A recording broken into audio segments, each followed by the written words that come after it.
Hey, Dia, you're back. Are these two friends of yours?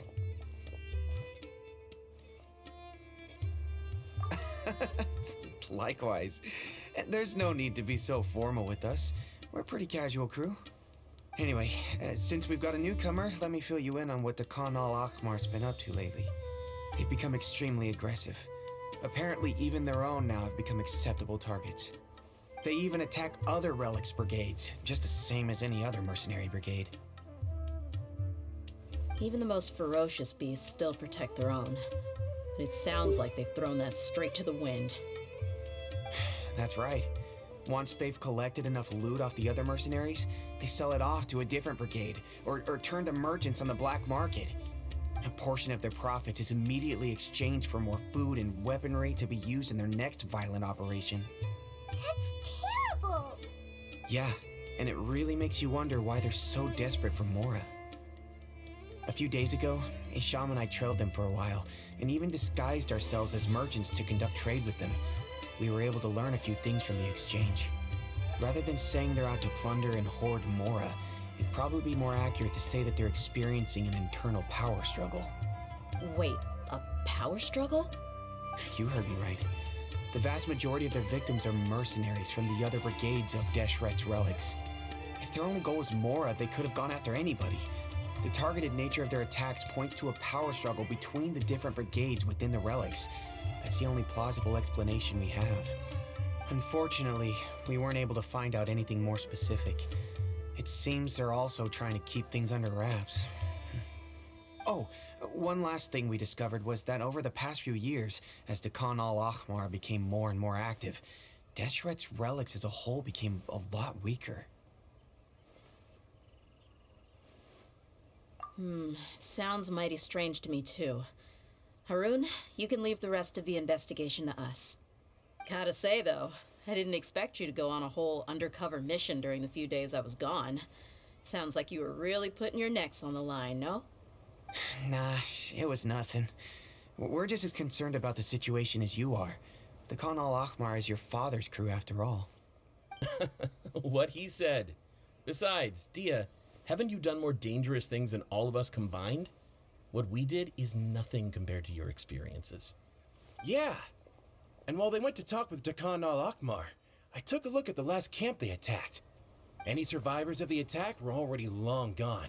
There was nothing of value left in the camp. Ah, Hisham and Khalaf. You're here too. We rushed over as soon as we saw you come into Caravan Rebat. Although this new friend of yours looks a little green behind the ears, I'm sensing a special vibe from her. Now that we know you'll have a capable partner with you, we can also rest easy. Hey, what about Paimon? Feel anything special? Oh, you're also planning to tag along with them? Of course!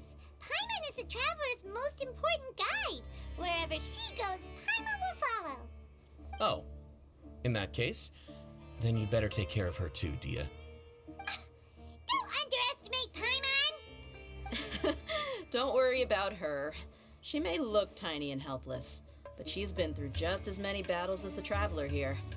Even if she had only survived on sheer luck, then that alone would still make her quite formidable. I had no idea. I guess I shouldn't judge by appearances. Oh, one other thing, Dia. When you're free, why don't you update the deputy about your upcoming schedule?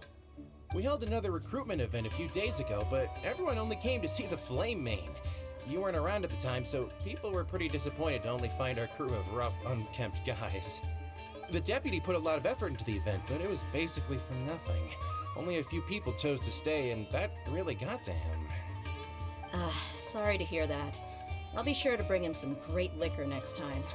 I left in a hurry and I couldn't make it back in time for the event.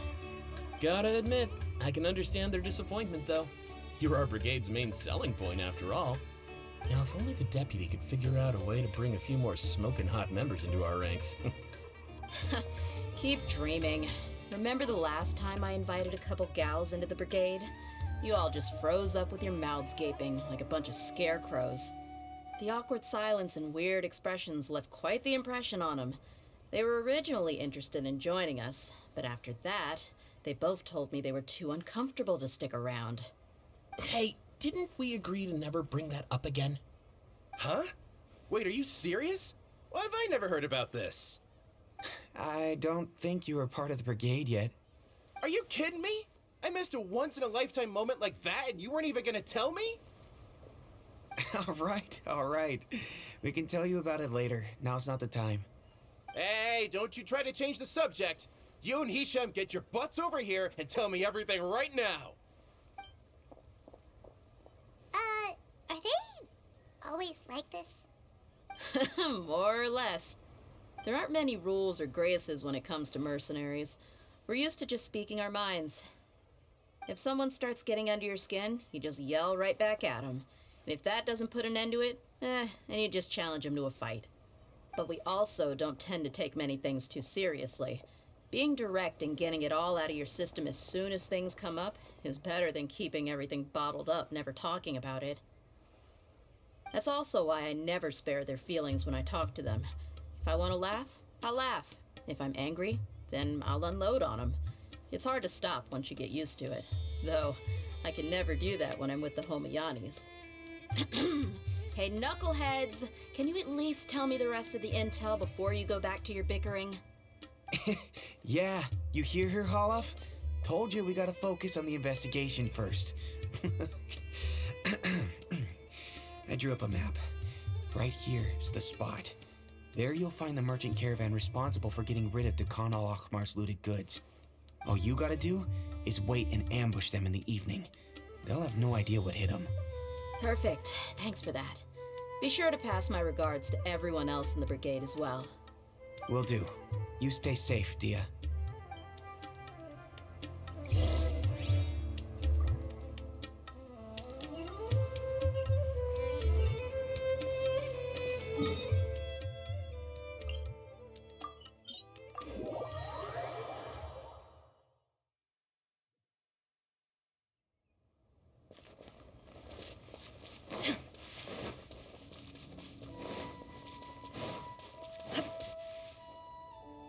This should be the place. Let's find a spot to hide and bide our time. It's gonna come down to a fight one way or another, so let's all be careful. No need to worry. She knows her way around a fight. I'm not worried about that. What I meant is that we probably shouldn't go too hard on the enemy. After all, we still need to get information out of them.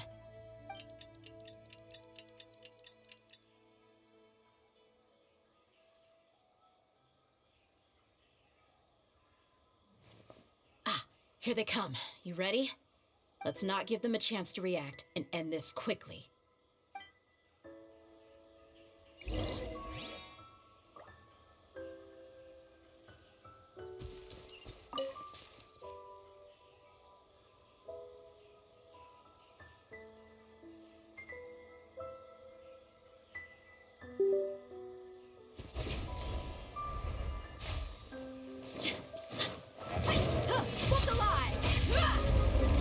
There is no escape! Into the wind!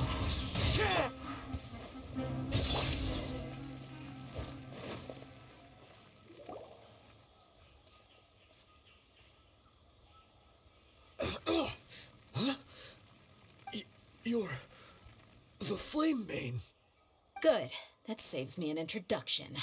All right, time for a little talk. Are you buddies with Khan al-Ahmar now? Tell me, what are they after? You know the code of being a mercenary just like everyone else. The first rule is to never divulge key information about our employer. What makes you think I'd talk? That might have worked on an amateur, but I know you're just looking to protect your reputation. Think about it, though. What's your reputation worth if you won't have the other tools you need to succeed in this line of work? Tools like, I don't know, your limbs or eyes? You've got 5 seconds. You might want to think twice about how much your employer's information is worth to you. Whoa! I'm not joking around. We can do this the easy way or the painful way.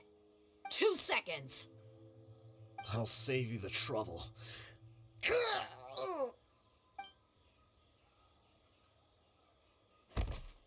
Huh? Are you crazy? He tried to bite off his own tongue. Quick, search the area for any first aid supplies. I definitely didn't expect him to go that far. Thankfully, the wound wasn't too deep, and he just passed out from the pain. But why would he be so extreme? I just wanted to test his mettle. You can get a lot of mercenaries to talk just by threatening them. I didn't expect him to be willing to go through so much pain just to deny us some intel. Well, he's out cold for now.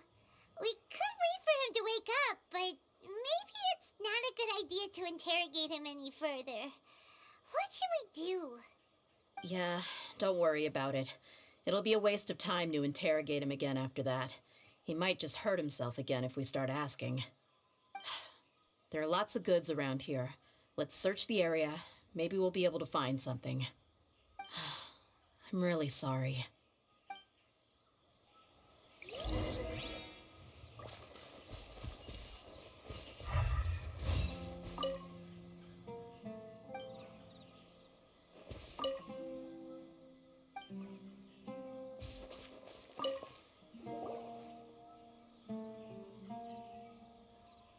We found a piece of paper with a bunch of names on it. Maybe it's a record of something. Let me take a look. If this really is a merchant caravan, they should have a record of their transactions. Yep. I see an entry for Dakana Lakmar right here. Kusela, Idrisi, Bashar, and Takriti.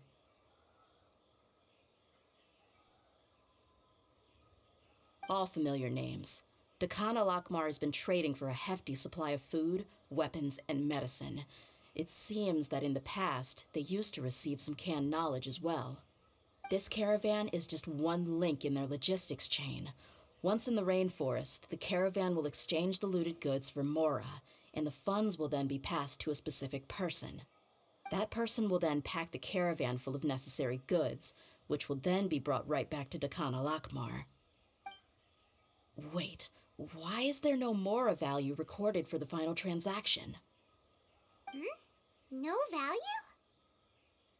Yeah, every transaction before the last one was marked with an exact amount of Mora, but the final one, where they paid for everything to be brought back to the desert, was simply marked as delivered.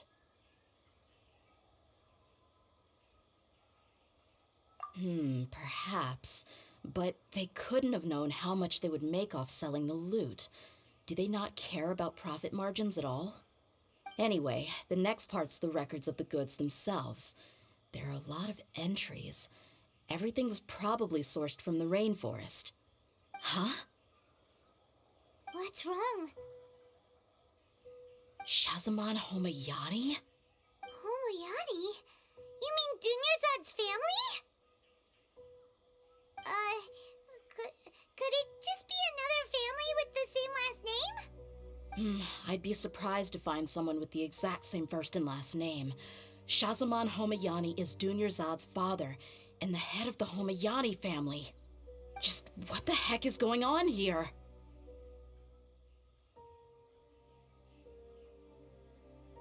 I'm sorry, you're right. I'll consider what we found and not jump to conclusions just yet. But what this piece of paper confirms is that the Homayani family has been providing goods to Dakana Lakmar. What if the Homayanis have been kept in the dark and don't know they've been trading with Dakana Lakmar? That's a possibility, but if that was the case, why is this caravan specifically named Shazamon as their person of contact? They could have just as easily bought goods such as food and medicine directly from Caravan Rebot or Port Ormos. Yeah, funding violence and looting. The brigade gets the goods, and he is paid the proceeds from the sale of the loot. But why would he do something like this? It's not like the Homayanis are in need of money. I honestly have no idea. I've been to their estate many times, and I've never noticed anything suspicious. The only potentially large expenditure I could think of would be the treatment costs for Dunyarzad's Elazar. Maybe they borrowed a lot of Mora in the past? But that's still just a speculation. I don't think the Master would stoop so low to make Mora. You're probably right. I know my lady's personality, and she wouldn't deliberately keep something like this from us. But what should we do now? All we If you ask me, we already have no choice but to confront her about this. I'm not worried. It's too early to make a verdict yet. Let's go find my lady again. We'll tell her everything. If we're lucky, we can not only figure out the myth— Dia, are you sure this is the best decision? What if instead of getting the help we need, I've considered that possibility. But even still, I want to tell her what we found. She showed genuine concern for me when we first brought up the topic. I can't repay her kindness with That's not how I deal with people. You're right. Paimon wants to trust Junior's Yeah.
We're back, my lady. Oh, you're back a lot sooner than I expected. You mustn't have run into any trouble then. Well, how did it go? What did you come up with? Actually, we're still investigating. I see. The clues you found have led you back here, in the city? Something like that. Yeah. You all look a little dispirited. Whatever you found must not have been very encouraging after all. Why don't you discuss it with me? Maybe I'll be able to say something. It's okay, my lady. It's not so much about me being upset with my father or anything like that. How should I put this? So something is wrong. Even the Traveler and Paimon have been uncharacteristically quiet.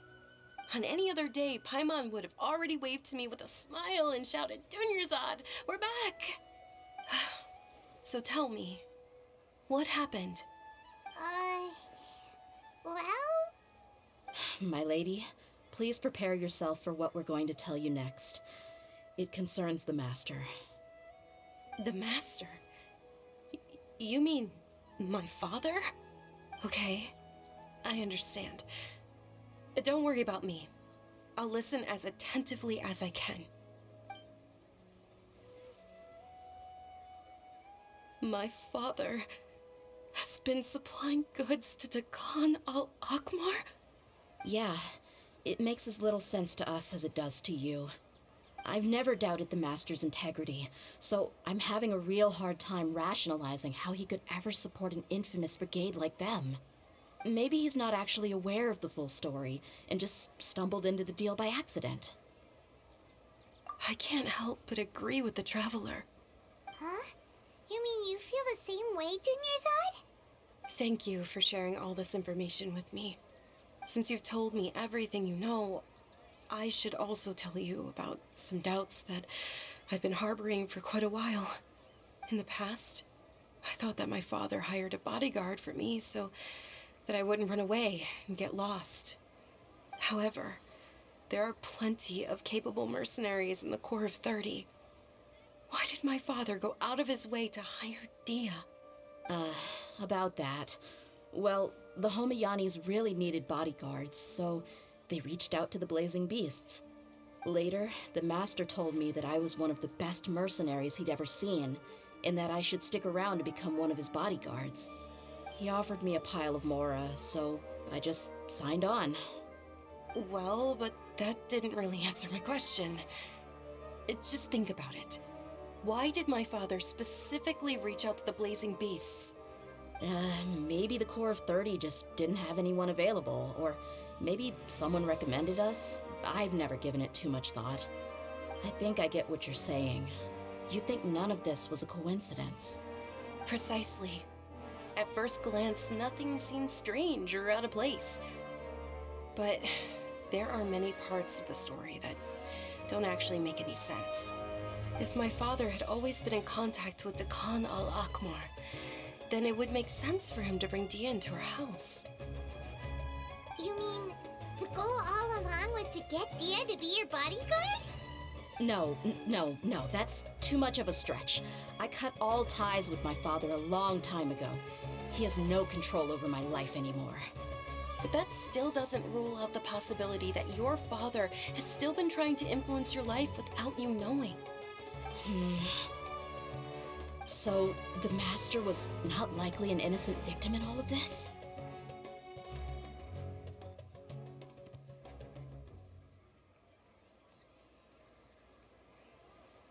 Sorry we put all this on you so suddenly, Dunyarzad. It's okay, Paimon. I should actually be thanking you. Regardless of his reasons, if my father has truly been funding a violent group of mercenaries, then it's my duty to bring him back to reason. But is that really the right thing to do?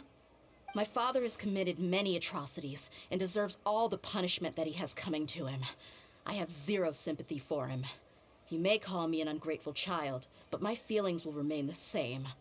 However, the Homayani family has treated me with nothing but generosity and kindness. If we decide to investigate this further, we could end up implicating the entire Homayani family. I would be biting the hand that's fed me over all these years. Dia. It's all right, Dia. If anyone were to ask, you could always just say that I'm the one who instructed you to get to the bottom of this. You don't have to do that, my lady. I'm not conflicted because I'm afraid of taking responsibility. Besides, you're the one we should all be worried about right now. Hey, it's still too early to give up hope. What was the thing about friendship again?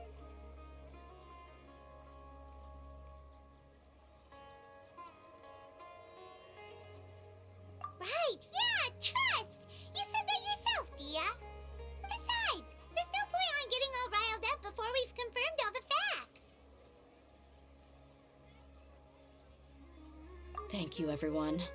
That makes a lot of sense. I guess I should always remember the trust that I've placed in people. In which case, my lady, could you ask the Master to come out and have a chat with us? Sure thing. I also hope he'll be able to give us a logical explanation. Let's meet at the usual place then. Usual place? Ah, right!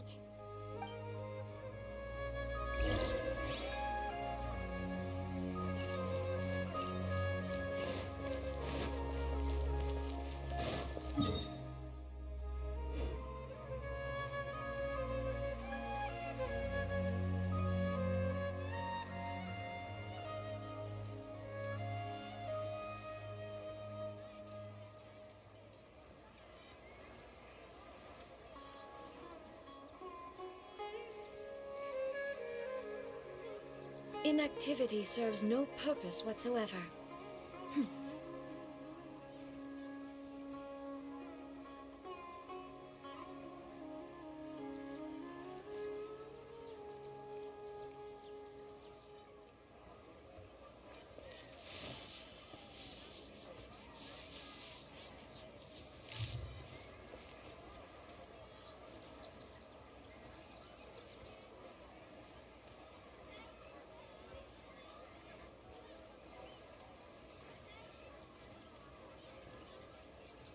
The world remains constant over the centuries, but human life is like the dew at dawn, or a bubble rising through water. Transitory.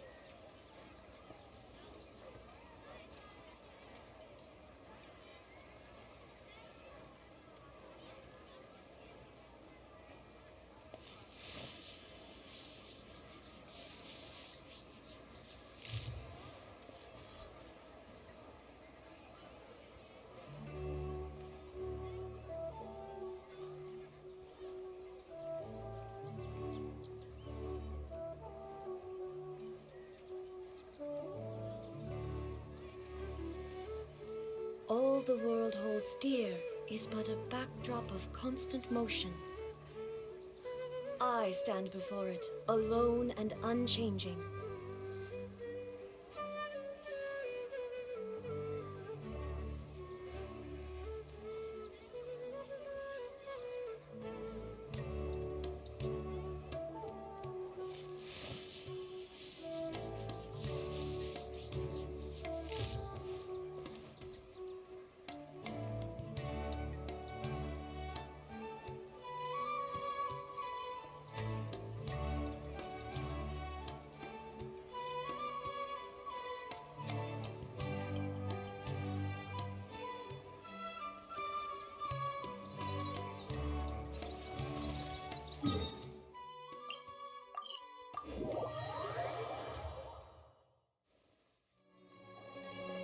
Thank you for coming, sir. Please allow me to introduce these two. This is the Traveler, and next to her is her travel companion, Paimon. Ah, yes, my daughter has mentioned them from time to time. It's a privilege to finally meet them in person. But we may skip all the pleasantries for now. What is the important matter you wish to discuss with me today? Well, we wanted to bring this transaction record to your attention. There's something on this record that we're all pretty curious about. So, that's what you found? Huh. Seems like I can't keep everything from you much longer. If you wouldn't mind, we'd like an explanation. Well, it's a long and difficult story. And to be perfectly honest, I'm not sure if I'm doing the right thing. What I do know, though, dear, is that the truth will bring you no solace. If anything, it will likely cause you a great amount of anguish. Wait, me? Yes, I understand perfectly why you came to see me, and I am touched by your collective commitment to do the right thing. But knowledge always comes at a price, and sometimes, as they say, ignorance is bliss. Your father, Kusela, and I both believed that. Of course, you have the right to seek and learn the truth, but I must warn you. The facts of this matter may reduce everything you've built for yourself into sand, blowing in the wind. If you must proceed, then Kusela's heartfelt efforts will also fade into the wind like a fleeting mirage. His heartfelt efforts? I'm sorry, sir, but I'm not sure I follow. I've made it this far in life without a single drop of my father's support. I have my own ideals and ways of looking at the world, as well as people and causes that I've chosen to cherish and fight for. None of these things have anything to do with him. I came here today to support you as the head of the Homiyani family. No warning will change my stance on that. I understand. Then let me tell you a little story. Our family once needed to take a trip to the desert when Dunyarzad was just a baby. Along the way, we were attacked by bandits. They had superior numbers and quickly overpowered our bodyguards. When all seemed lost, a group of passerby Eremites lent us their support. Those Eremites were Kusela's brigade, Dekan al-Ahmar. Kusela's men told me that the attackers were Eremite mercenaries, just like themselves. I was shocked. Why would Dekan al-Ahmar go so far to save us and not spare the fellow Eremites? Kusela was grinning and walked over to play with baby Dunyarzad. She was startled by his unfamiliar face and nearly started crying. Really? I never knew. He said that he had no particular reason to help us. He just took pity on us because he had a daughter about the same age. We started talking about our children, and I sensed that he was a devoted father. To repay his kindness, I hired his brigade to help out at our estate for a time and offered everyone generous remuneration. So, that's what happened. It was many years before I saw him again. I almost didn't recognize him the next time he came knocking on my door. The man I knew to be strong and healthy had been reduced to a shell of himself. He couldn't even walk anymore without his cane. So, what happened to him? He was perfectly fine when I left the brigade. I'm not too sure myself. The only thing that didn't change was his cheery disposition. He said there was absolutely nothing to worry about and that he had gotten into a fight. That was all. He then suddenly asked me if Dunyarzad, now that she had grown, would need a bodyguard of her own. At the time, Dunyarzad was going through a particularly severe bout of her Elazar. There was no need for her to have a bodyguard when she could barely leave the house. But he kept coming back to the topic. Come on, it never hurts to be safe. How do you know a bodyguard won't come in handy one day? I was completely lost at first, until he recommended the Blazing Beasts, and in particular, a mercenary named Dia. So he was the one who recommended Dia to you. Indeed. He didn't say it out loud, but it was clear that he saw Deshret's relics as an evil group who would eventually corrupt every member in their ranks.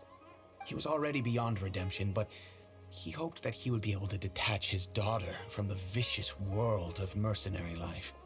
If Dia could stay in my house and keep working as a bodyguard, then gradually her affinity for the desert would decrease, and she'd be able to leave her previous life behind.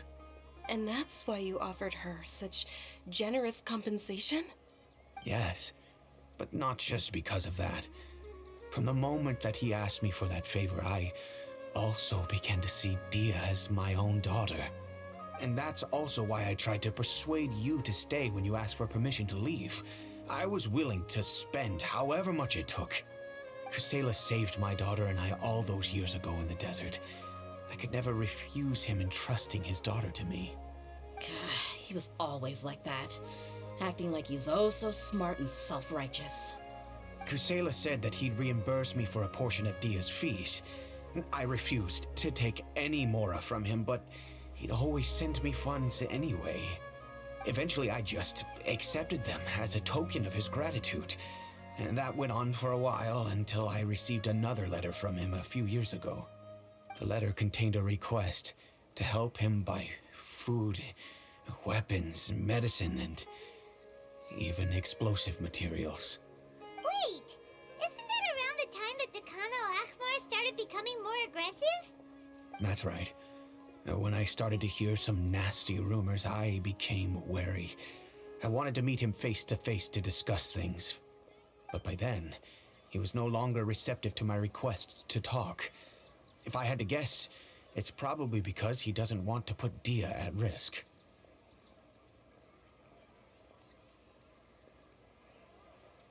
That thought occurred to me as well. I figured that he probably came to me for help because he had nobody else to turn to. After some deliberation, I decided to send him some food and medicine.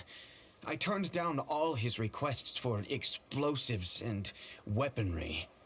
I am aware that even such a reduced gesture of support could lead to others coming to harm, but I could not simply reject his plea for help. In the end, it probably was the wrong decision. I plugged my ears to the rumors and just chose a solution that made me feel least guilty about myself. If you can, please tell me where he is now. None of the things he's doing right now make any sense if he's just trying to keep me from getting tangled up in his world. If all he wants to do is steer clear of me, then maybe he shouldn't have brought me into this world in the first place.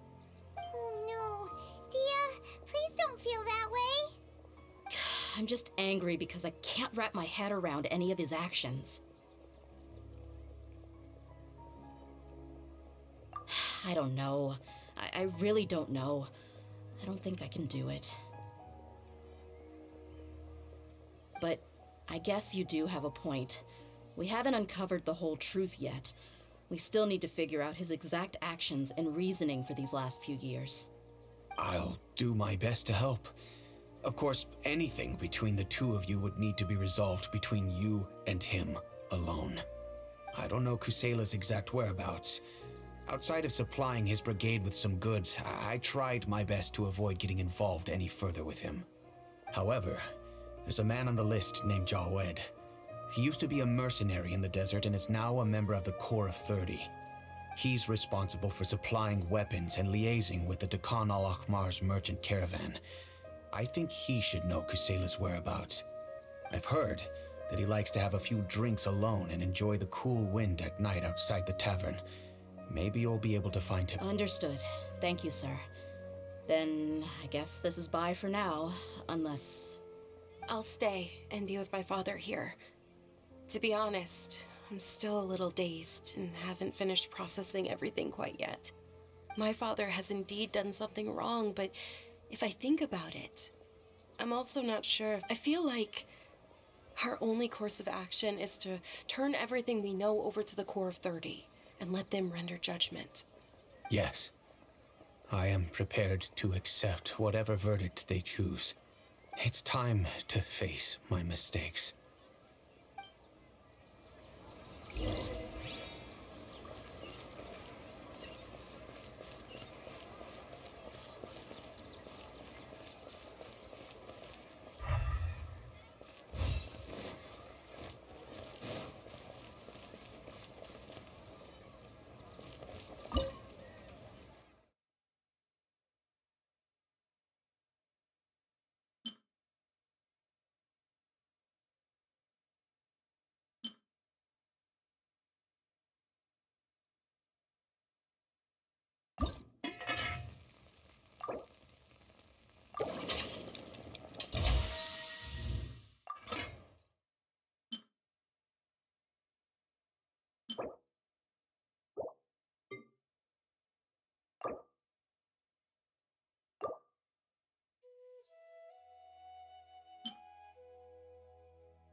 Huh? Who are you guys?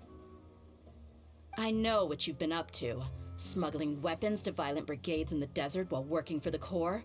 Shh! Keep your voice down. How do you know all that? Come with me. We should take this elsewhere. I'll be happy to talk things over once we're somewhere private.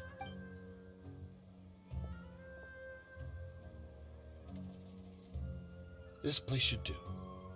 All right. Back to my... Don't worry about that for now. You know what kind of punishment you'll face once we... Wait. There's no need to jump the gun. Let's talk this out. What are your terms? So what's in it for you anyway, Mora? Well, I was a little tight on money at the time, and Kusela took good care of me in the past. I waited in my mind, and I couldn't find a reason to turn the opportunity down. I wouldn't only be helping my benefactor, but I could also make some quick Mora. Let me tell you how it is. We're investigating Dakan al-Akhmar, and we're gonna put an end to their operations. If you provide some help for us, then we might just put in a good word later to reduce the terms of your punishment. Hey, why don't we discuss this a little first? Listen, I made quite a bit of Mora from my last run. You just give me a number, and I'm sure we can... Shut it. My patience is running out. You should know when a mercenary is after something other than money. All right, sheesh. But you gotta promise you'll put in some nice words for me later. They're always on the move. Here's the spot they were at the last time I made my delivery to the desert. Feel free to go have a look. I'm just telling you though, it's not on me if they're not there anymore. Sure. And then you can forget about any nice words from us.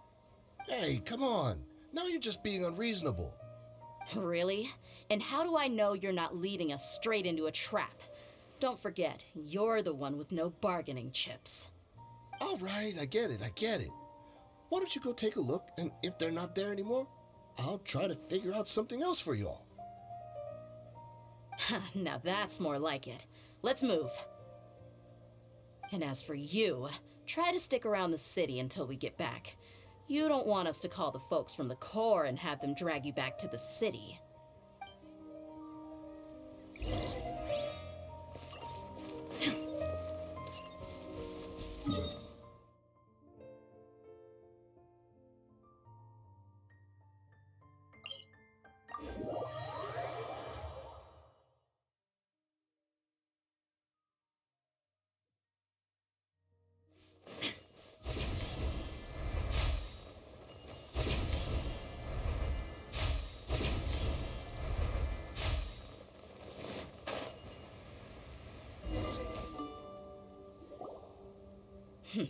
Seems like we're in luck.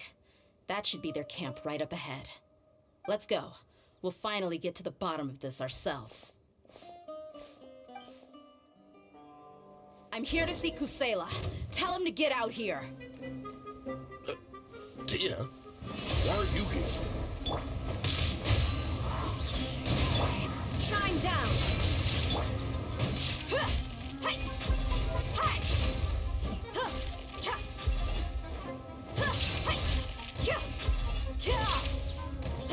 Haven't you all done enough? Oh, so are you also here to stop us? Stay out of this. It's got nothing to do with you.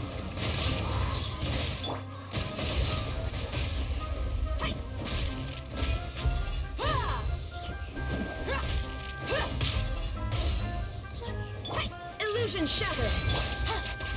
Quietly now.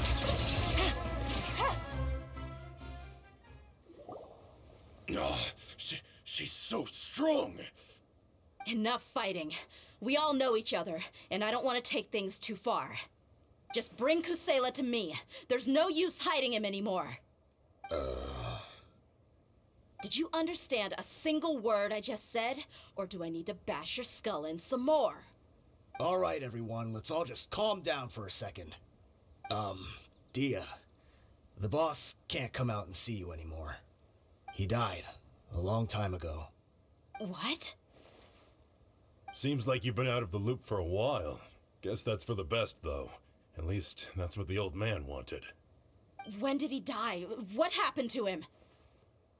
A few years ago, Kusela broke up Dakan al-Ahmar and went to the Deshret's Relics headquarters by himself.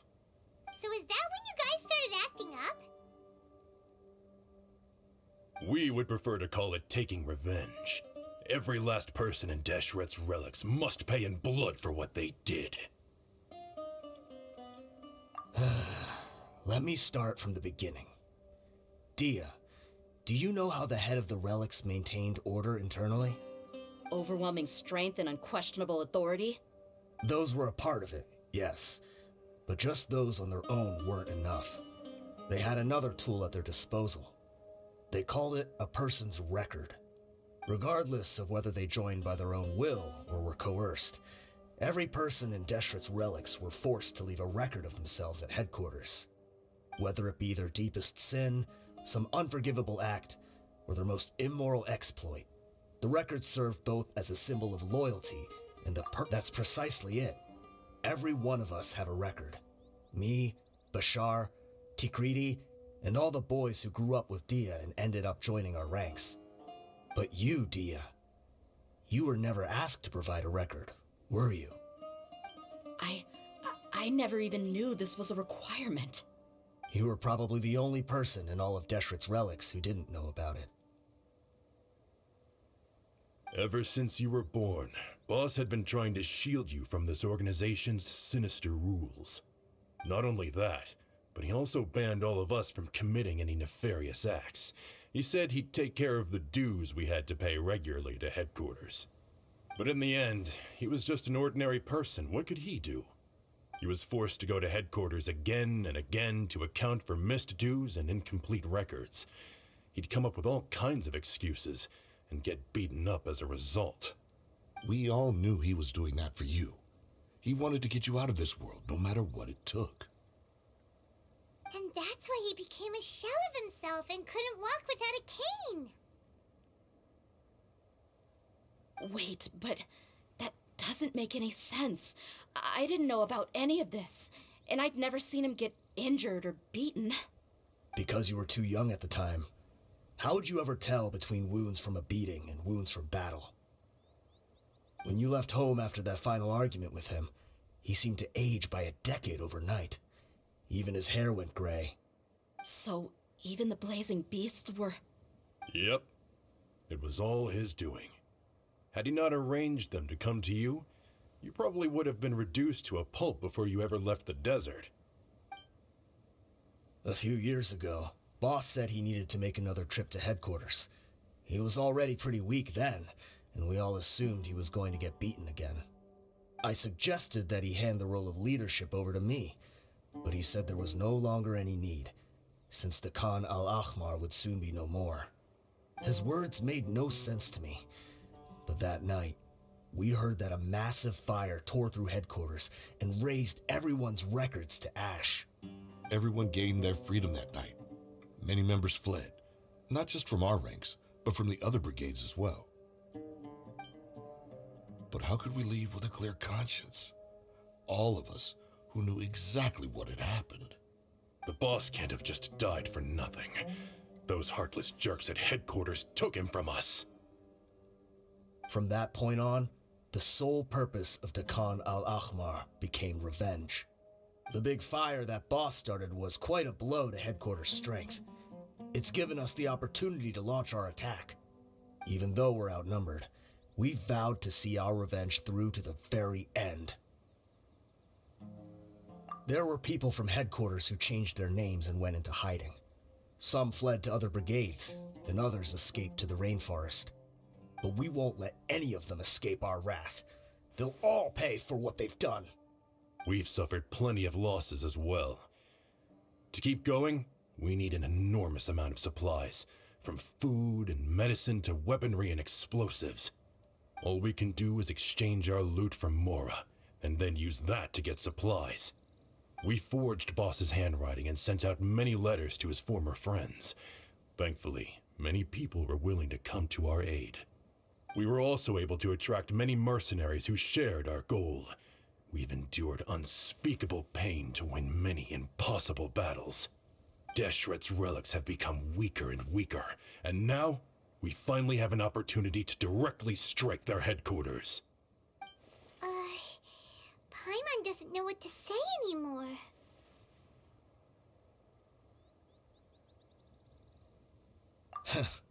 We do know right from wrong, but we were sinners from the very beginning. We do not deserve the freedom that the boss won for us with his life. Boss always loved his old-fashioned hero stories. Those tales about sacrificing yourself to save the world. We used to always laugh at him for it. But in the end, he really went and lived those stories out himself. As for me, I never considered myself a hero. We're all the lowest of the low. We have no right to even imagine such an existence. But maybe those hero stories he liked foreshadowed everything that was to come. The spirit of the hero touched all those he had saved, and more people joined his cause. Maybe we were all just acting along with the play in the beginning. But as we acted the parts and recited the lines, we were drawn in. And now, we want to see the story through to the end. I'm sorry, Dia. I know you always found us insufferable ever since you were young. Just think of this as a madman ranting. I'll go with you. Huh? Dia? You want to go with them? I grew up with these guys, and I know they're not bad people. It's just that some situations get so bad that it's difficult to tell good from evil. All I know is that Deshret's relics must be destroyed. Furthermore, I want to go see the place for myself. I want to know if my father is still there. I know you don't want to get involved in this, so there's no need for you to tag along. I can do this on my own. Yeah, Paimon feels like we'd only regret it if we don't see this through to the end.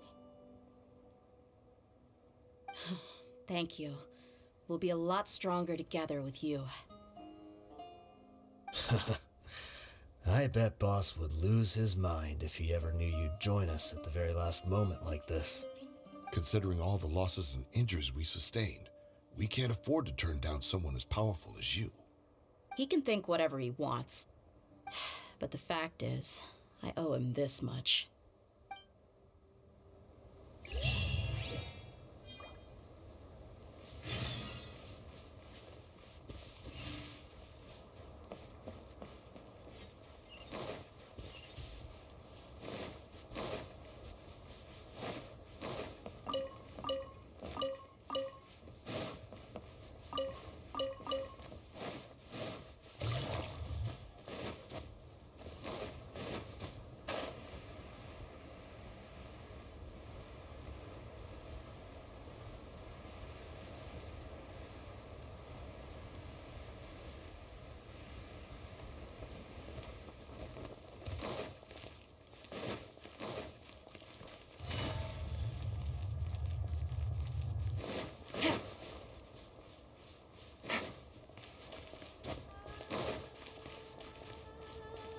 Take it easy.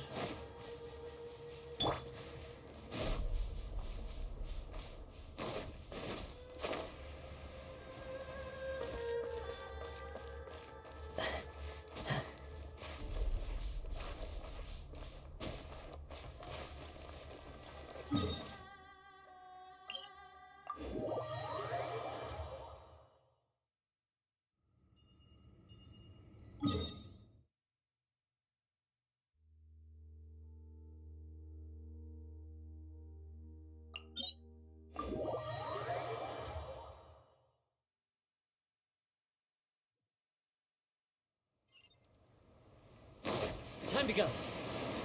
Follow the lead.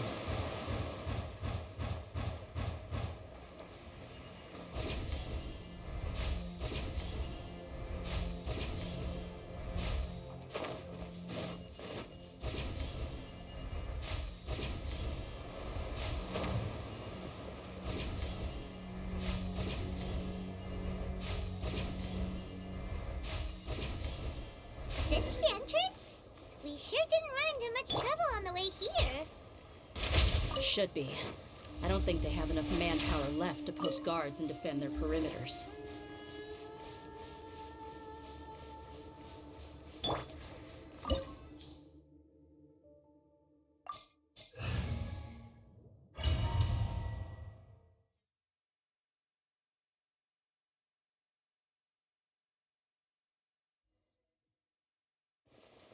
Wow.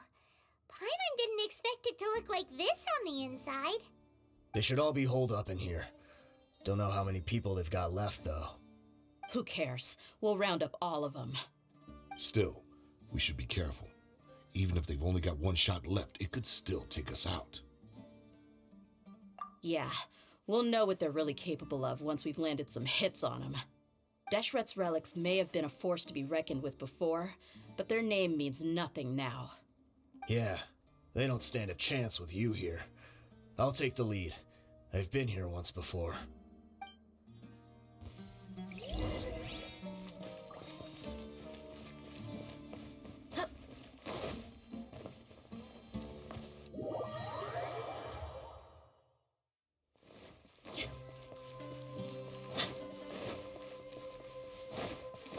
You are not welcome here. Take that! Gotcha! There is no escape!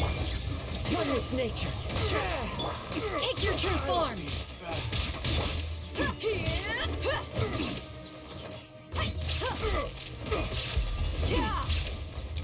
Let's get it on! Following orders. New punch. The wind knows me. Shine down! My will and body! Quietly now. Take that! Today. One with nature. Transfiguration!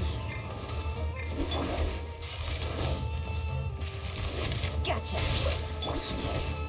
The wind knows me. You're dead meat! I'm getting sick of this.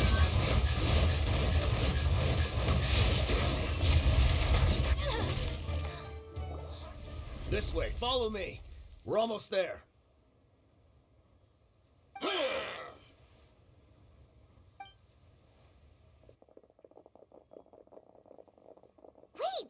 They went charging ahead without checking for any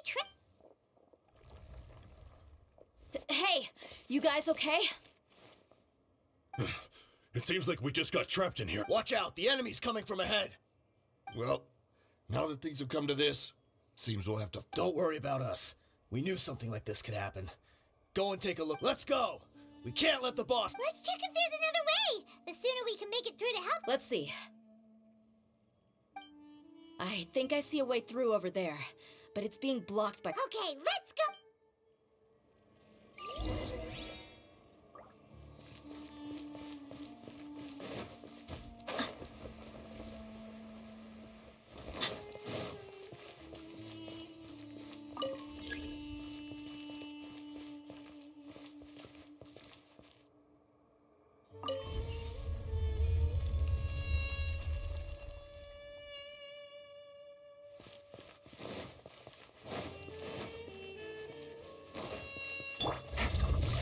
manifested. My will embodied. By ordinance divine. Game's up. Fun's over.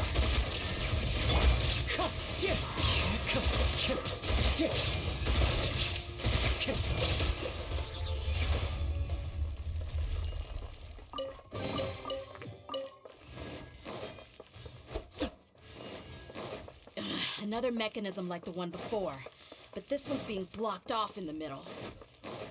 We just need to adjust it a little.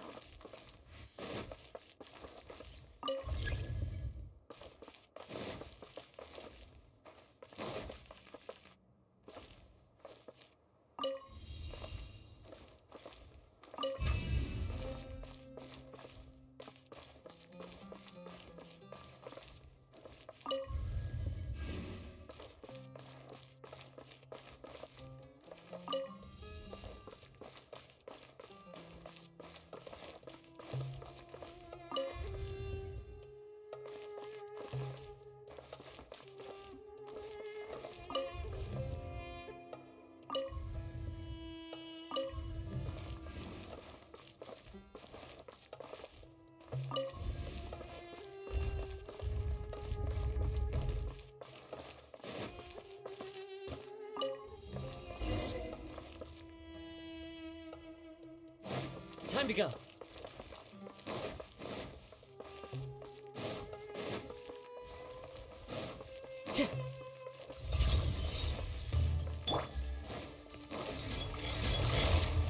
Quietly now. One with nature. Clouds high. The birds come. Let's get it on! There is no escape.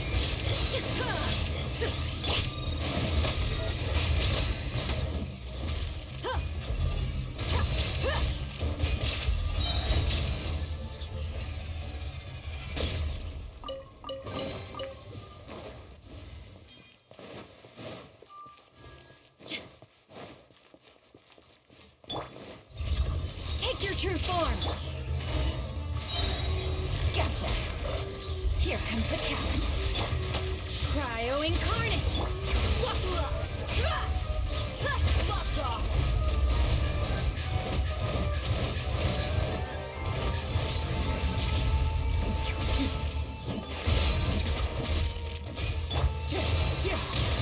Shine down.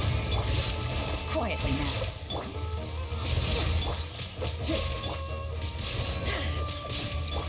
Look alive. Wind strike.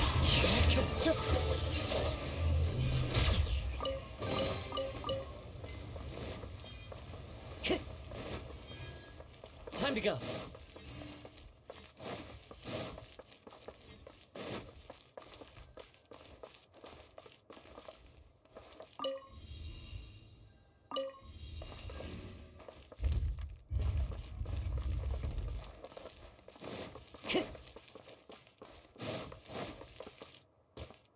Time to go.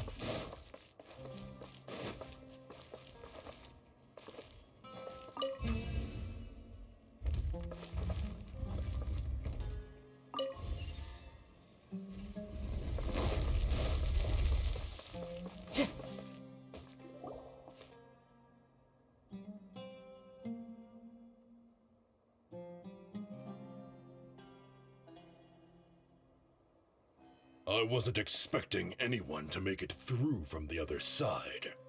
But as a desert dweller, I suppose we should be used to our folks defying all expectations. Don't waste your breath. You have nowhere to run. Run? Had I wanted to run, I would have fled 1,000 times already. I witnessed the golden age of Deshret's relics. Even if I could leave this place behind, all that awaits me now are endless days of humiliation and ruin. Even now, my brothers and I still believe in one thing. The greatest should never live to remember their fall. So you want to go out in a blaze of glory? Let us draw our weapons! We will show them the true power King Deshret bestowed upon his followers. They are but two, while we hold within ourselves the entirety of the relic's glory. Wave 1, charge! Eliminate them! The wind knows me. There is no escape! Let's get it on! Don't think that you've won. We're just getting started.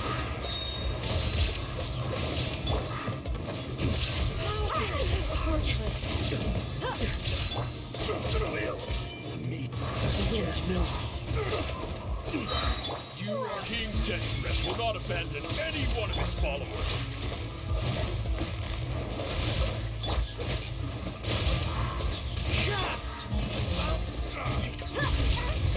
You asked for it! Now you're testing my patience. Well, I'm getting sick of this. Brothers! This is where we prove our faith. You all just wanna die? None of us plan to leave this place alive! Where do you think you're going?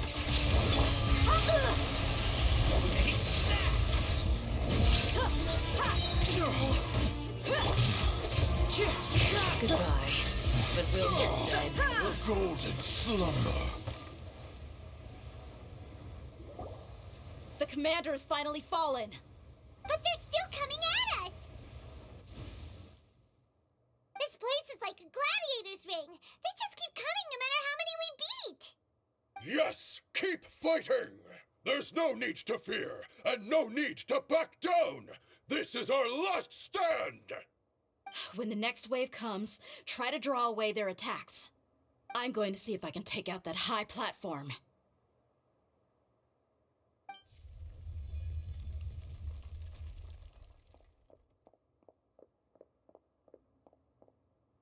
Get out of my way! Come and face me, Michel! Ugh, so they've broken through the front as well. Apologies, Lord Michel. They fight like absolute madmen. No matter how much we throw at them, they just keep coming for more.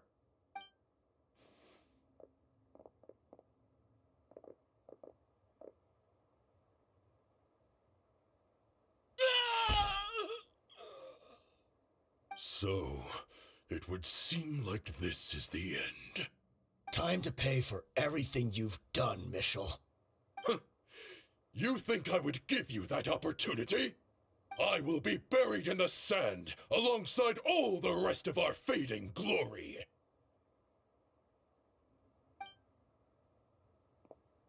Hey, wait!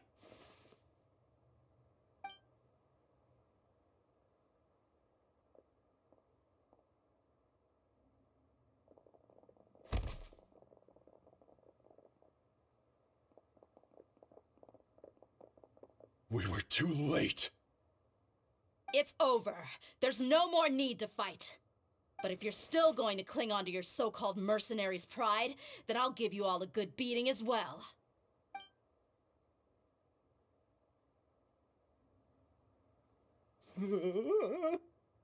Hey, Dia! I found the mechanism. I'll get you all back up here right away. Let's go.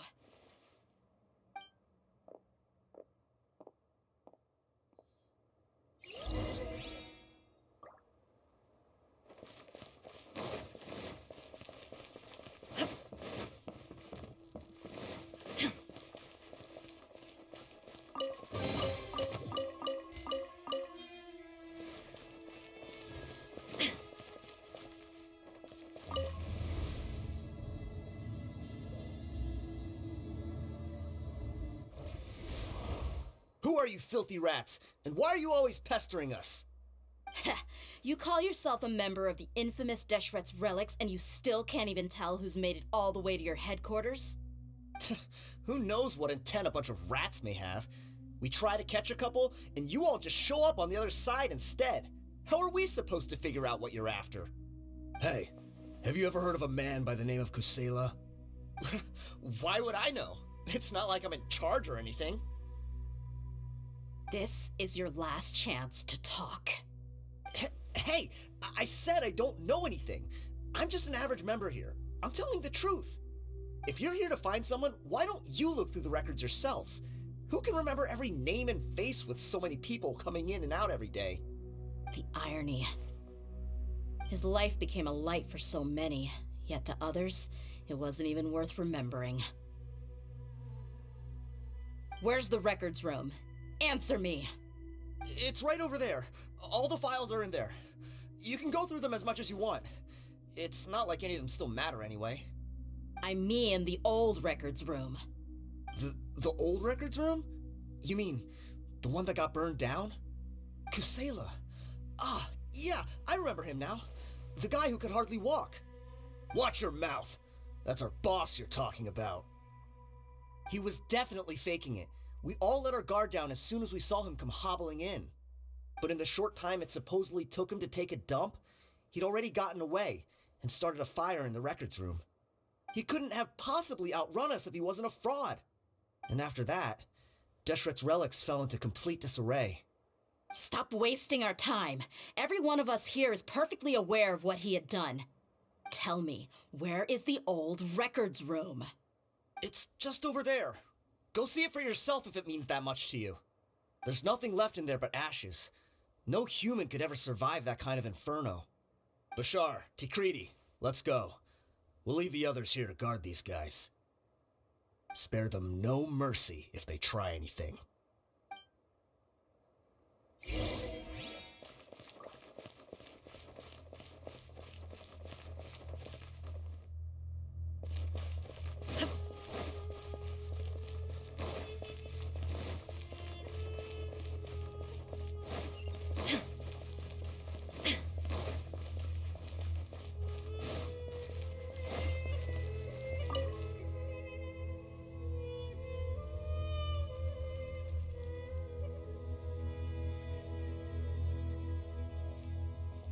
So, this was his final destination. How did he do it? Getting past all the guards with a limp and sneaking in here to start a fire? If he was nimble enough to do that, then he must have been able to get out of here after starting the fire, right? Tia. I'm sorry. I know it's just wishful thinking. Let's look around. Maybe we can find something that's been left behind.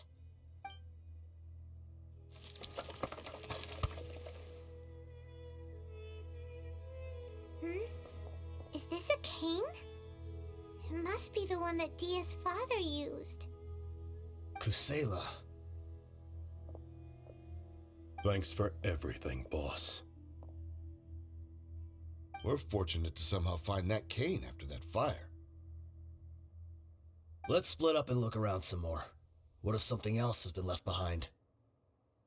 But what else could survive a fire like that? Huh?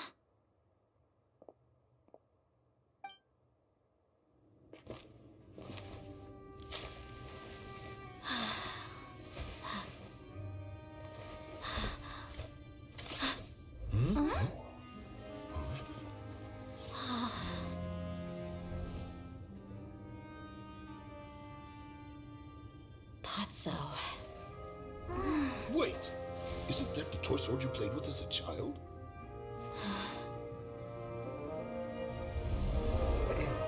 The dragon is no more, for Princess Dia has slain it. Its head now hangs above the city gates. Her bravery has brought eternal peace and prosperity to us all. Dia, come on. This is the most important line. You can do it. But Dia, you defeated the dragon. Everyone's waiting for your speech. Still too shy, huh? All right, I'll do it. I hereby proclaim our victory. Evil shall plague us no more.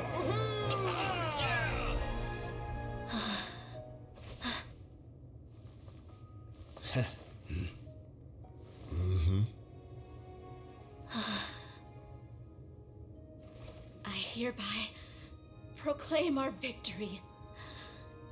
Evil shall plague us no more, Dad.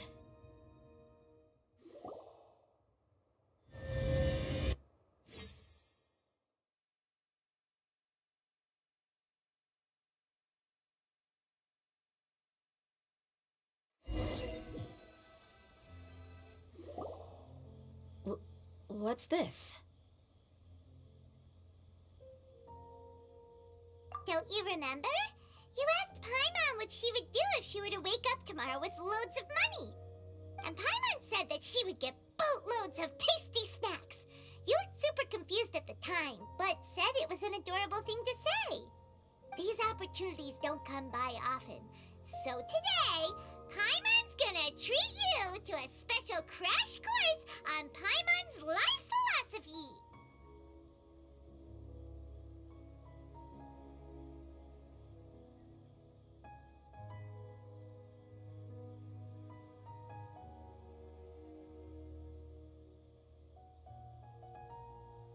Hey, come on! Paimon's not that stingy.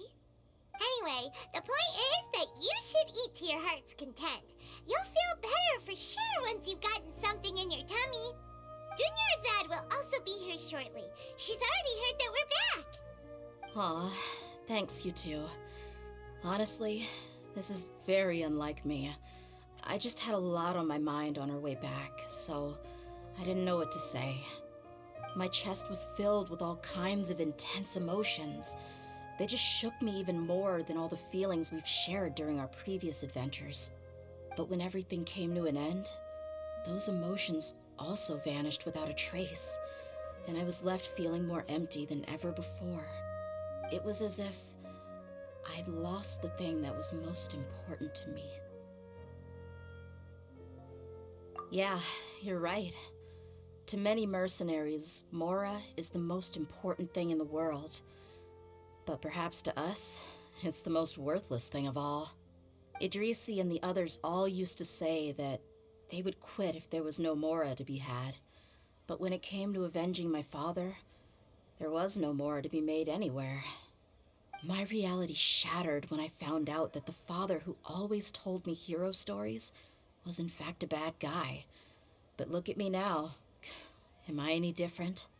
Despite all my promises about never forgiving him and never trying to understand him, I still went to such lengths to find out the truth and nearly even shed tears for his sake. We're hypocrites, all of us.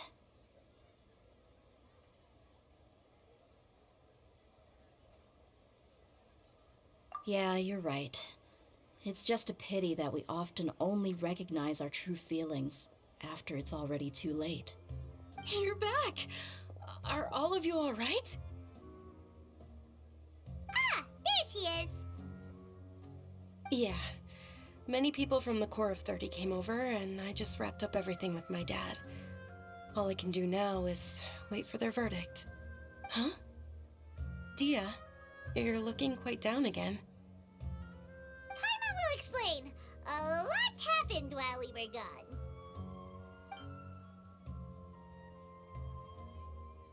I'm sorry. I really should have controlled my emotions better. I just... It's all right, my lady. You were hurt by all of this as well. Truth be told, I'm starting to feel a little guilty watching you cry like this. But Dia, your pain must be even worse. You shouldn't need to comfort me. Hey, don't worry about me. If anything, this whole thing has finally shown me the difference between illusion and reality. My father probably thought that people could settle into new lives as long as they moved to a new environment. That thought has even crossed my mind a few times. It's like saying, what's wrong with adapting to a new life? However, there was always something deep within my mind that refused to accept it. This impulse brought me great turmoil, and even made me feel ashamed for turning my back on your father's kindness. But now that I consider it again, it all makes sense. The desert sands are a part of who I am, and I will never be able to lead a peaceful existence. I understand how you feel. That doesn't mean I won't be making any changes to my life, though. As an example, I'm now thinking about taking on some small odd jobs. It's just like Idrisi said. I also want to catch up to my father and become a character in his play. Even if the ending of the story may be childish and ridiculous, it won't really matter. Isn't that neat, though? Oh, you'll be a whole new kind of mercenary, one that's not out for Mora. Why don't we go for a change of scenery once we finish eating? What about stopping by the Grand Bazaar again? Right. You said you wanted to get a rug for your family. We'll come along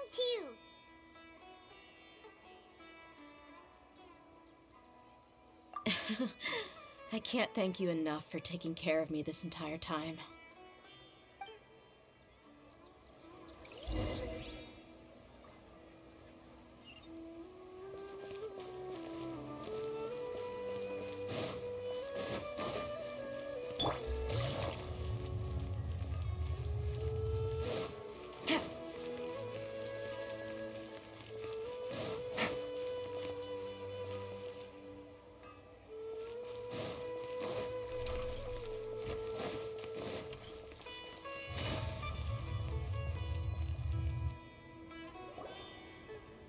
This rug here is quite something.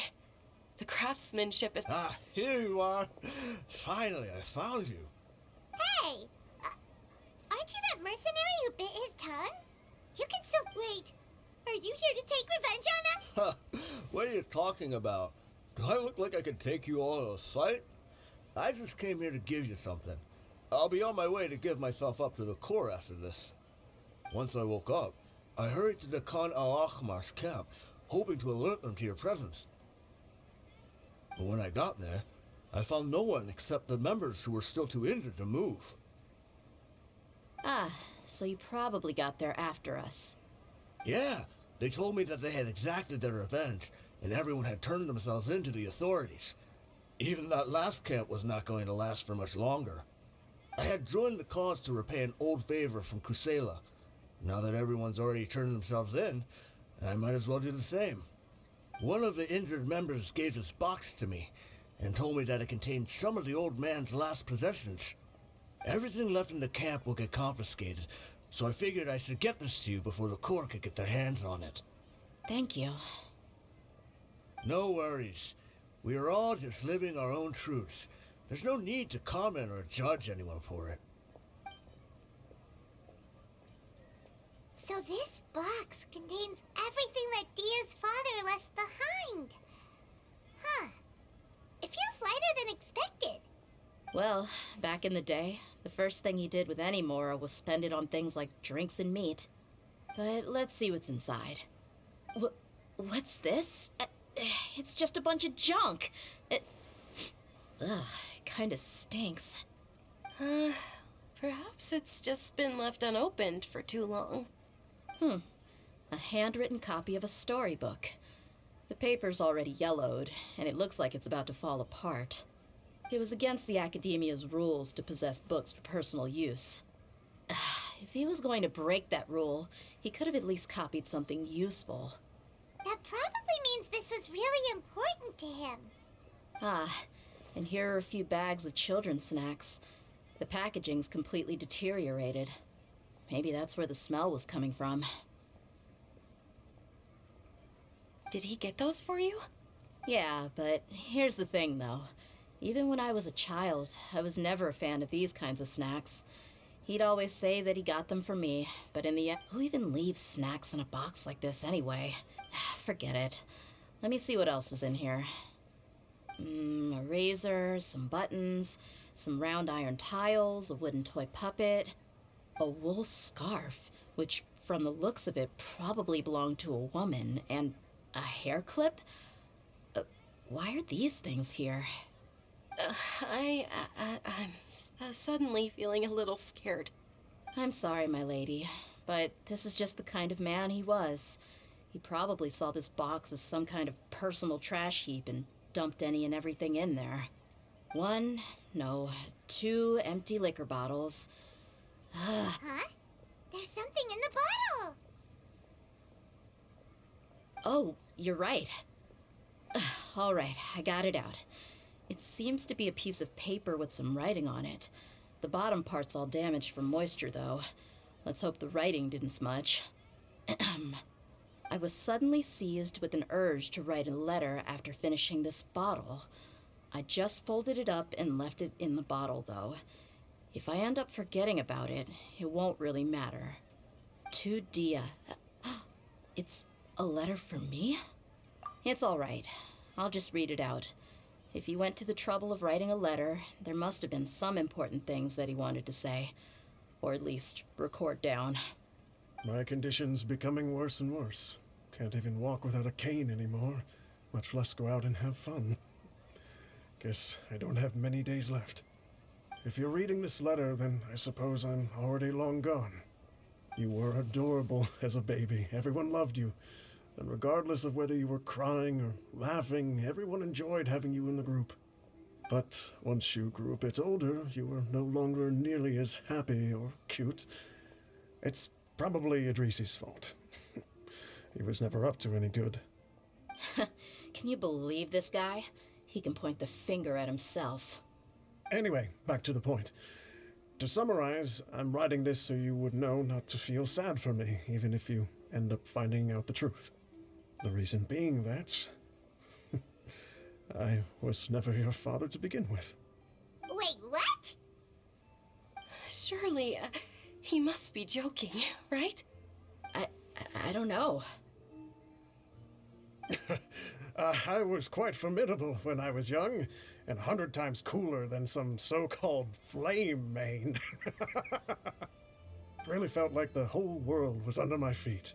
With just a teeny tiny bit of effort, I felt I could rule over the entire desert.